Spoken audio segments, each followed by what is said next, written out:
alaikum wa rahmatullahi ta'ala wa barakatu. ‘Yan uwa barkanku da kasancewa da mu a wannan cibiya tamu mai albarka wacce muke kawo muku magunguna don taimakon al'umma. To kamar yadda kuke kallo, wannan ita ce ciyawa ta bindizugu. Wannan itaciya shine bindizugu.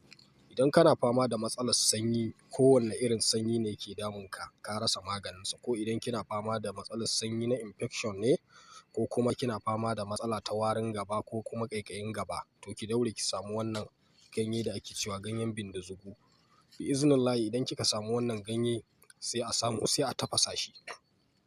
Idan an tafasa shi za a ebo shi da yawansa, sai a tafasa shi, sai a samu gishiri rabin cokali sai a zuba a ciki sai a tafasa.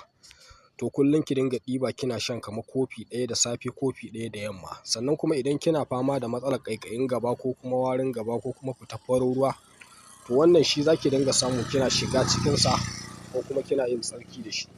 Kullum ki dinga yin tsarki da shi, sannan kuma ki ɗebi wani wanda zaki dinga shan sa. Zaki kamar sati guda kina yi haka. Idan kuma kai namiji ne kana fama da matsanancin sanyi, ka yi magani baka samu sauƙi ba, to ka samu wannan ganye na bindizugu, ka ɗebo shi da yawa ka tafasa shi tare da gishiri ɗan kaɗan kamar rabin cokali, ka dinga shan sa safe da yamma. Zaka ɗauki kamar kwana 3 kana yi, zaka ga kana ta fitsarar da sanyi. Bi iznillahi sanyi kowanne iri ne yake damunka. Don ƙarin bayani za ku iya kiran mu a lambar waya 081 20 44 72 96. To da wannan nake cewa assalamu alaikum wa rahmatullahi ta'ala wa barakatuh.